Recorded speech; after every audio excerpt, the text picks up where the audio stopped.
Assalamualaikum warahmatullahi wabarakatuh.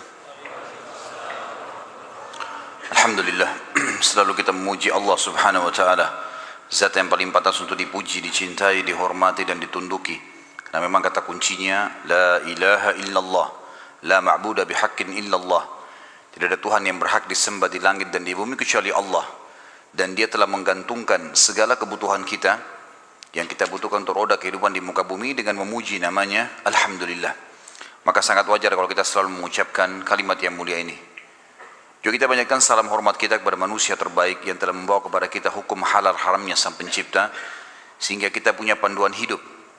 Dan juga Sang Pencipta Allah telah menjadikan mengucapkan salam hormat kepada manusia terbaik ini sebagai ibadah buat kita dan pendekatan diri kepadanya. Juga dari sisi yang lain Sang Pencipta Allah bersama malaikatnya mengucapkan salam hormat kepada manusia terbaik ini. Maka sangat wajar kalau kita selalu mengucapkan salawat dan taslim kepada Nabi besar Muhammad sallallahu alaihi wasallam. Setelah panjang lebar kita jelaskan masuk Yahudi ke Jazirah Arab, Nasrani, bagaimana juga kekuatan dari Najasyi Afrika masuk ke Yaman, bagaimana Yaman dikuasai oleh Persia, kemudian bagaimana akhirnya wilayah Yaman masuk Islam. Kita akan masuk sekarang lebih dalam lagi membahas tentang kelahiran Nabi Sallallahu Alaihi Wasallam. Kita akan masuk mengerucutkan bahasan ke Mekah. Bahasan ini tentu akan saya mulai dari seorang tokoh Mekah bernama Qusay bin Kilab. Qusay bin Kilab. Qusay bin Kilab ini adalah salah satu keturunan dari Fikhir. Dan Fikhir adalah nama lainnya Quraisy. Jadi Quraisy itu julukan, karena si Fikhir ini seperti saya jelaskan tadi siang, kalau seseorang di negeri Arab atau suku Arab itu memiliki kelebihan fisik, kepintaran, kekayaan, keturunan, maka dinisbatkan suku padanya. Kebetulan dari turunan Ismail alaihissalam di Mekah dan turunan suku Jurhum, ada satu orang yang sangat menonjol bernama Fikhir, dan Fikhir ini karena dia menonjol maka diberikanlah nama lainnya Quraisy. Dinisbatkanlah suku Mekah namanya Quraisy. Salah satu turunan Fikhir ini yang merupakan turunan Ismail alaihissalam dan turunan suku Jurhum adalah Qusay bin Kilab. Kalau teman-teman masih ingat, di pertemuan kita pada bulan yang lalu saya pernah menekankan tentang kisah Mekah awalnya dihuni oleh suku Jurhum yang hijrah dari Yaman, kemudian tinggal bersama Hajar dan Ismail alaihi wassalam. Berjalan bertahun-tahun sampai Ibrahim dan Ismail alaihi wassalam meninggal dunia, datang satu suku Arab yang ingin merebut Mekah dan berhasil, namanya suku Khuza'ah. Masih ingat ya?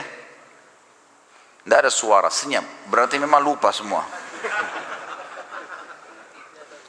Jadi suku Khuza'ah ini datang merebut, dan salah satu pimpinan Khuza'ah Amr bin Luhai yang memasukkan patung di Jazirah Arab di Mekah, gitu kan. Suku Khuza'ah ini berkuasa di Mekah sampai 500 tahun. Dan pada saat Jurhum dikalahkan oleh Khuza'ah, suku Jurhum sempat menimbun air Zam-Zam. Jadi 500 tahun mereka memimpin di Mekah, nggak ada sama sekali air. Kita bahas sekarang tentang keadaan satu orang tokoh ini, karena kalau panjang kita ceritakan panjang lebar Mekah ini cukup panjang, tokoh-tokohnya banyak, tapi saya ingin mengerucutkan ke Qusay bin Kilab. Qusay bin Kilab ini salah satu turunan Jurhum dan turunan Ismail alaihissalam. Dia sempat berpikir, bagaimana bisa ini setelah 500 tahun ya?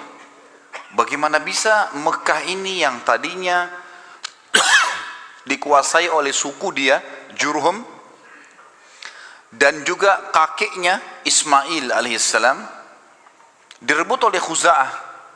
Walaupun di Mekah itu suku Khuza'ah sama suku Jurhum sudah berbaur ya, karena sudah terlalu lama ratusan tahun, akhirnya mereka berbaur satu sama yang lain, tetapi tetap kekuasaan kerajaan di bawah kekuasaan Khuza'ah. Qusay bin Kilab lalu memperbaiki keadaan ekonominya. Dia berbisnis, dia berdagang, sampai Allah membukakan kekayaan yang sangat banyak. Pada saat itu teman-teman sekalian, Raja Mekah dari suku Khuza'ah bernama Hulail. Hulail ini memiliki seorang anak wanita, anak tertuanya, terkenal dengan kecantikannya, anak raja. Qusay bin Kilab datang dan melamar. Dan pada saat itu, dia orang kaya raya, dia punya kedudukan, dihormati di Mekah. Oleh Hulail diterima lamarannya. Selama ini, kalau suku Jurhum mau melamar suku Khuza'ah selalu ditolak umumnya. Karena memang ada persaingan dari dulu gitu kan. Mereka berbaur saling transaksi, kalau berdagang, bertetangga. Tapi pernikahan tidak. Pertama kalinya dari suku Jurhum diterima lamarannya. Itu adalah Qusay bin Kilab. Oleh Hulail, kepala suku sekaligus raja, kepala suku Khuza'ah sekaligus raja Mekah. Pada saat dia menikah dengan anaknya Hulail, Qusay ini menunjukkan yang terbaik, ya. Dia patuh, dia bantu mertuanya dan seterusnya, sampai mertuanya meninggal. Waktu mertuanya meninggal, Qusay menjalankan misinya. Dia lalu mengiklankan dan menobatkan diri menjadi raja Mekah pengganti mertuanya. Orang-orang yang dari suku Khuza'ah menolak. Bagaimana bisa kau jadi raja? Raja jelas dari Khuza'ah, kamu dari Jurhum, enggak boleh gitu. Maka pada saat itu terjadi perseteruan, sampai akhirnya Qusay meminta pertolongan dari orang-orang sesuku dengan dia dari Jurhum, dan Khuza'ah juga berkumpul. Akhirnya terbentuk dua pasukan dan terjadi peperangan besar di Mekah. Pertumpahan darah yang sangat besar dan banyak sekali korban pada saat itu. Pada saat mereka melihat korban banyak sekali teman-teman sekalian, maka tokoh-tokohnya termasuk Qusay bin Kilab dan anak-anaknya Hulail yang merupakan ipar-ipar dari Qusay sendiri, mereka akhirnya sepakat, kita harus ada penengah nih yang mengambil hukum supaya dijelas siapa yang memimpin Mekah. Maka mereka akhirnya sepakat menunjuk satu orang yang dituakan di Mekah pada saat itu, dan memang umurnya sudah sangat tua. Orang ini namanya Ya'mur bin Auf. Ya'mur bin Auf, dia ditunjuk oleh orang-orang Quraisy dari Jurhum dan juga ditunjuk oleh orang-orang Khuza'ah, nunjuk, dan diambillah sumpah atas nama Allah, apapun keputusan Ya'mur harus diterima. Baiklah, Ya'mur pada saat itu umurnya 120 tahun, orang yang sangat tua dan dituakan sekali, dihormati. Datang lalu mendudukkan Qusay dan anak-anaknya Hulail. Lalu mulailah ditanya oleh Ya'mur, wahai Qusay, apa alasan anda membentuk pasukan mau merebut Mekah dari keturunan mertua anda ini, apa sebabnya? Maka Qusay mengatakan, semua kita ini tahu kisah Mekah ini berawal dari kakek saya yang bernama Ismail, dan Ismail seorang nabi. Ismail menikahi suku Jurhum, anak kepala suku Jurhum, dan itu turunan kami. Kami yang membentuk komunitas di Mekah, kami yang membentuk ekonominya, kami yang membangun Ka'bah, kami yang semuanya disebutkan. Sementara Qusay menyebutkan ini, anak-anaknya Hulail dari suku Khuza'ah nggak bisa ngomong apa-apa, karena memang semuanya betul. Memang tidak ada. Khuza'ah ditanya, lalu kalian punya apa? Nggak ada. Tidak ada andilnya di Mekah. Cuma datang pasukan dari luar menyerang Mekah, kemudian langsung menguasai. Nggak ada andil sama sekali. Tiba-tiba pada saat itu Ya'mur mengambil sebuah keputusan, mengatakan keputusan yang mutlak, seluruh Mekah, kerajaannya, kekuasaannya, pengurusan jemaah hajinya, pengurusan Ka'bahnya, ya, semuanya untuk Qusay bin Kilab. Maka dengan keputusan ini teman-teman sekalian, Qusay bin Kilab menjadi Raja Mekah. Menjadi Raja Mekah. Dan pada saat itulah kerajaan yang sudah hilang 500 tahun dari keturunan Jurhum kembali. Pada saat itu Qusay melakukan banyak sekali perkembangan di Mekah, di antaranya dia membangun sebuah tempat namanya Darun Nadwa. Darun Nadwa ini oleh Qusay dibuat sangat luas, sangat besar, sebuah auditorium kalau kita sekarang sangat luas gitu kan. Tapi belum ada buku sejarah yang menyebutkan seberapa luas, seberapa dia menampung manusia. Tapi dari buku-buku sejarah disebutkan Darun Nadwa pada saat itu multifungsi. Dilakukan apa saja di situ. Pertemuan orang-orang Mekah, pertemuan tokoh-tokoh Mekah, sampai Qusay bin Kilab melarang siapapun orang Mekah menikah kecuali di Darun Nadwa. Harus di Darun Nadwa. Kalau anak bayi baru lahir, bawa ke Darun Nadwa. Pokoknya Darun Nadwa ini menjadi simbolnya Mekah. Termasuk juga pada saat orang-orang Quraisy ingin memerangi Nabi SAW, nanti kita akan pelajari pada saat beliau mau hijrah pun ke Madinah atau mau dibunuh, itu mereka kumpulnya di Darun Nadwa ini. Qusay bin Kilab pada saat sudah mulai tua teman-teman sekalian, dia memperhatikan di antara anaknya banyak sekali. Tapi ada dua orang yang menonjol, artinya anak pertama bernama Abduddar dan anak kedua bernama Abdul Manaf. Sudah hafal belum? Ngangguk-ngangguk saja.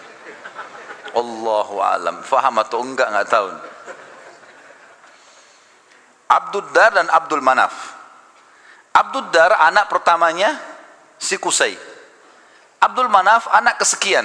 Saya tidak temukan anak keberapa, tapi Abduddar karena anak pertama, biasanya kalau dinisbatkan nama seseorang adalah nama anak pertamanya. Jadi Qusay ini dipanggil Abu Abduddar gitu. Tapi Abduddar ini orangnya lemah secara fisik. Dia nggak punya keterampilan, nggak punya kepintaran, sehingga tidak punya kedudukan di tengah-tengah masyarakat. Sementara adik-adiknya semua, terutama Abdul Manaf, menonjol sekali. Punya suara, berdagang, majulah gitu. Maka Qusay ingin anaknya ini, Abduddar, punya kedudukan. Apa yang dia lakukan?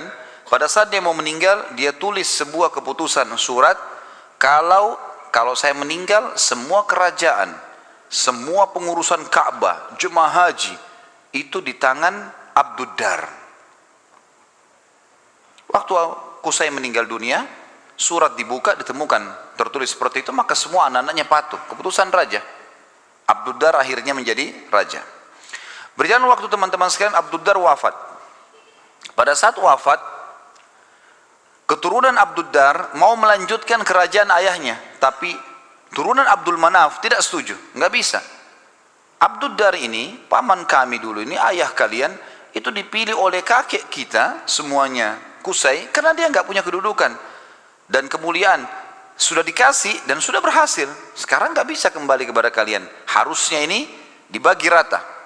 Sampai mereka pada saat itu hampir perang satu sama yang lain. Sama lagi.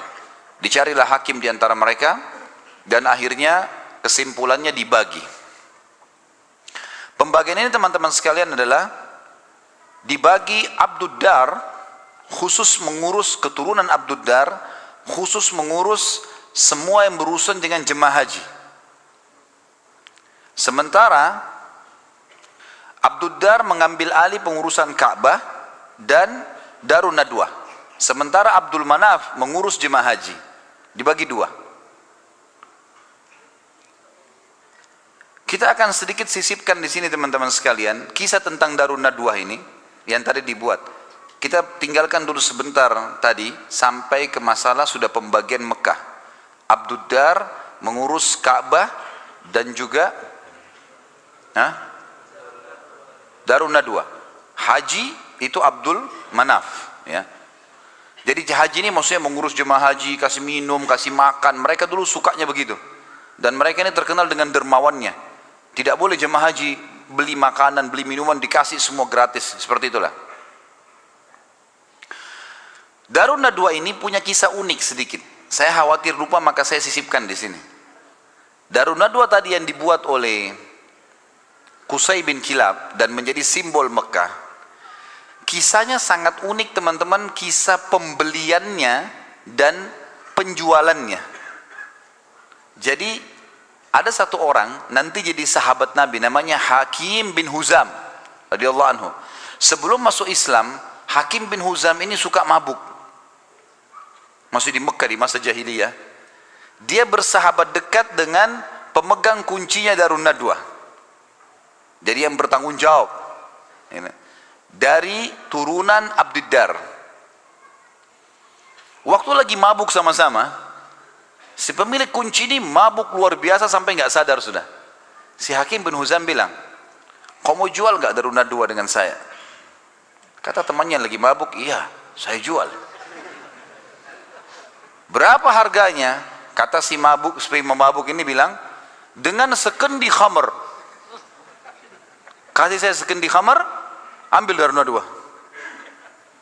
Hakim pada saat itu, dia tidak semabuk temannya nih.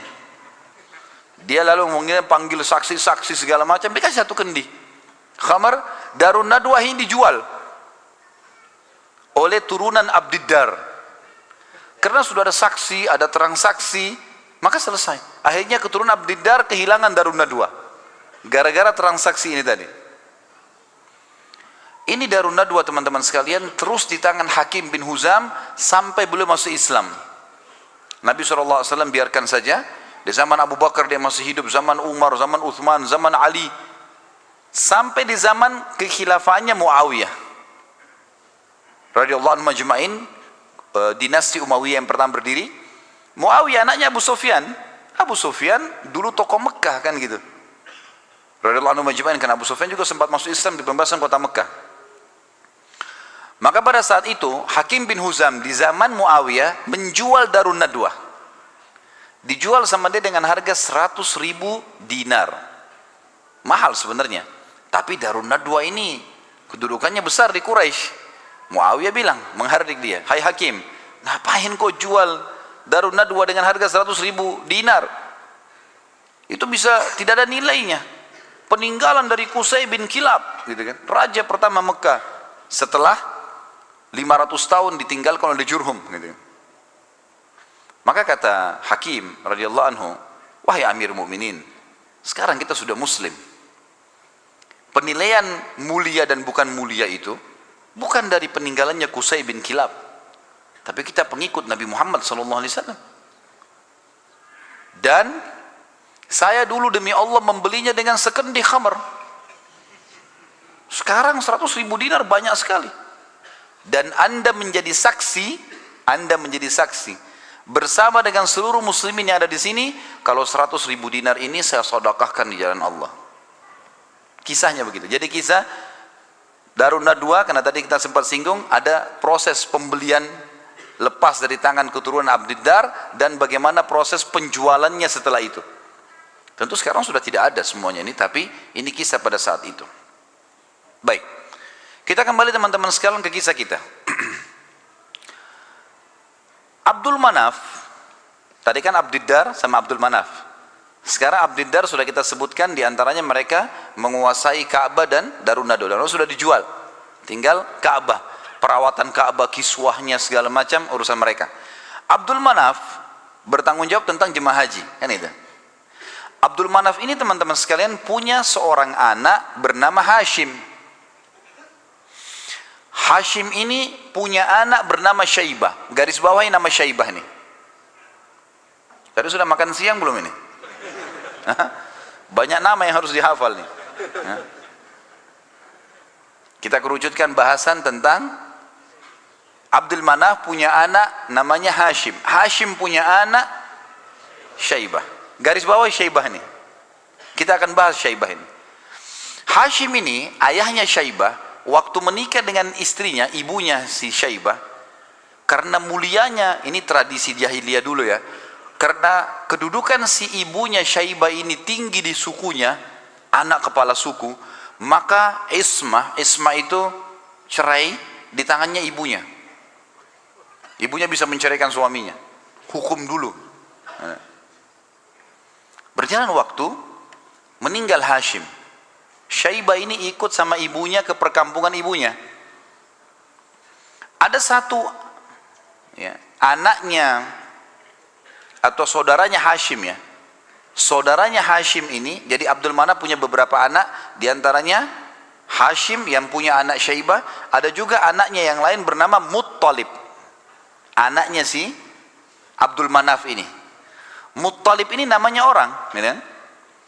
Muttalib ini datang ke perkampungan Syaibah, ibunya Syaibah, lalu dia berkata kepada ibunya, Ini ayahnya Hashim sudah meninggal, tapi anak ini keturunan Qusay bin Kilab. Ini turunan raja di Mekah.